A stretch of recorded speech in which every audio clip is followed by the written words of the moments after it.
बहरूपिया की समझ और ईमानदारी। ये कहानी है कलाकार की, एक ऐसे बहरूपिये की जिसने अपने हुनर से नहीं बल्कि अपने किरदार की सच्चाई से मुगल बादशाह औरंगजेब जैसे ताकतवर शासक को भी हैरान कर दिया। मुगल बादशाह औरंगजेब आलमगीर, जो अपने परहेजगार स्वभाव, सादगी और धार्मिकता के लिए जाना जाता था, उसकी नजर में हर वो काम जो समय की बर्बादी करता हो व्यर्थ था। फिर चाहे वो शिकार हो, गाना बजाना हो या कोई तमाशा। ऐसे ही एक दिन दरबार में एक अजनबी हाजिर हुआ। उसके चेहरे पर आत्मविश्वास था और चाल में एक कलाकार की थिरकन। शहंशाह आलम, उस व्यक्ति ने अदब से कहा, मुझे मालूम है कि आप रंग तमाशा, गाना बजाना और इस तरह के कामों को पसंद नहीं करते, लेकिन मैं एक कलाकार हूँ, मैं बहरूपिया हूँ, नाम है कुंदन बहरूपिया। मेरा दावा है कि मैं ऐसा रूप धार सकता हूँ कि आपको, जो अपने ज्ञान पर गर्व करते हैं,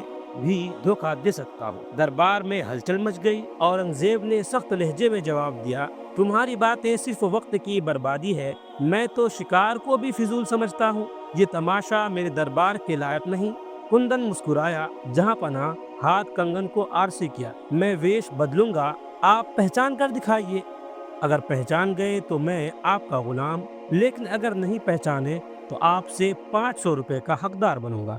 औरंगजेब ने कुछ सोचा और कहा, शर्त मंजूर है। कुंदन ने बादशाह को झुककर सलाम किया और वहां से चला गया। कुछ ही दिनों बाद उसे पता चला कि अगले साल बादशाह दक्षिण भारत में मराठों पर चढ़ाई करने वाला है। कुंदन ने योजना बनाई। वो पैदल चलकर दक्षिण भारत के एक इलाके में पहुंच गया और वहां एक दरवेश का रूप धारण किया। उसने हुलिया बदला, सब्ज रंग का अमामा पहना, यानी फकीरी की लिबास पहन ली। कुंदन ने दिन रात दरवेश की तरह व्यवहार किया। लोगों में उसका नाम आदर से लिया जाने लगा। उसकी शोहरत दूर दूर तक फैल गई। एक साल बाद औरंगजेब वाकई दक्षिण भारत पहुंचा। उसने अपनी फौज के साथ मराठों के एक मजबूत किले पर हमला किया, लेकिन मराठा फौज इतनी मजबूती से मोर्चा जमाए थी कि लगातार कोशिशों के बावजूद किला फतह न हो सका। बादशाह हताश हो गया। उसके कुछ सलाहकारों ने कहा, जहाँ पना, यहाँ एक बुजुर्ग वलीउल्लाह रहते हैं, उनकी दुआ से काम लीजिए। थका हारा औरंगजेब उसी दरवेश के पास गया, यानी उसी कुंदन के पास, जो अब पूरी तरह उस फकीर के रूप में मशहूर हो चुका था। शहंशाह ने अदब से सलाम किया और कहा, हुजूर, मैं आपकी खिदमत में कुछ दुआ की दरख्वास्त लेकर आया हूँ। दरवेश ने बिना देखे कहा, हम फकीर हैं, हमें इन सब मामलों से क्या लेना देना। औरंगजेब ने थोड़ा मिन्नत की, नहीं, आलम इस्लाम पर कठिन समय है, मेरी मदद कीजिए। फकीर ने धीरे से कहा, कल मत करना, परसों करो, और वो भी नमाज जुहर के बाद। शहंशाह ने आदेश दिया कि हमला परसों जुहर के बाद किया जाए। ठीक वैसा ही हुआ। जब हमला हुआ तो हमला इतना जोशीला था कि मराठों का किला ढह गया। फतह औरंगजेब की हुई। किले के दरवाजे खुले, दुश्मन ने घुटने टेक दिए। औरंगजेब फौरन उस दरवेश की खिदमत में गया, उसे सलाम किया और हाथ बांध कर कहा, ये सब आपकी दुआ से मुमकिन हुआ है। फकीर ने जवाब दिया, जो कुछ हुआ अल्लाह की मर्जी से हुआ। बादशाह ने कहा, मैं आपकी खिदमत में कुछ पेश करना चाहता हूँ। 2 परगने इतने बड़े जैसे औकारा और पतों की आपके नाम करता हूँ। आपकी 7 पुश्तें इस जमीन पर रह सकती है। कोई टैक्स नहीं, कोई रोक टोक नहीं। फकीर मुस्कुराया, बाबा, हमारे किस काम की ये चीज है? हम तो फकीर लोग हैं, अल्लाह का नाम काफी है।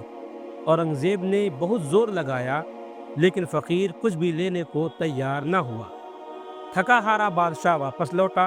कुछ ही दिनों बाद जब वो एक फरमान जारी कर रहा था, दरबार में वही दरवेश जैसे हुलिये में एक व्यक्ति हाजिर हुआ। वही सब्ज अमामा, वही चाल, वही माला। औरंगजेब ने हैरान होकर पूछा, हुजूर, आप यहाँ? मुझे आदेश देते, मैं खुद हाजिर होता। उस आदमी ने झुककर कहा, जहाँ बना, मैं कुंदन बहरूपिया हूँ, वही जो 1.5 साल पहले आपसे वादा करके गया था। अब मेरा इनाम अदा कीजिए, 500 रुपए। बादशाह हैरान हो गया, क्या तुम वही हो? जब तुमने मुझसे कुछ नहीं लिया, जब मैंने तुम्हें 2 परगने दिए, 7 पुश्तों की माफी दी, फिर तुमने मना क्यों किया? 500 रुपए तो उसके सामने कुछ भी नहीं। कुंदन ने बड़ी शांति से जवाब दिया, जहाँ पना, जिनका रूप मैंने धारण किया था वो सच्चे लोग हैं। उनकी इज्जत मेरी नज़र में सबसे ऊपर थी। मैं झूठा हूँ, अदाकार हूँ, لیکن یہ میں نہیں کر سکتا کہ سچوں کا روپ پہنوں اور ان کے نام پر بے ایمانی کروں۔ دربار میں ایک دم سناٹا چھا گیا۔ اورنگزیب نے اسے 500 روپے دینے کا حکم دیا، لیکن اس کے دل میں اس بہروپیے کے لیے جو عزت پیدا ہوئی وہ تمام دولت اور طاقت سے کہیں بڑی تھی۔ اس دن بادشاہ نے جانا کہ کردار کی سچائی اور ایمانداری کسی بھی تخت اور تاج سے کہیں اونچی ہوتی ہے۔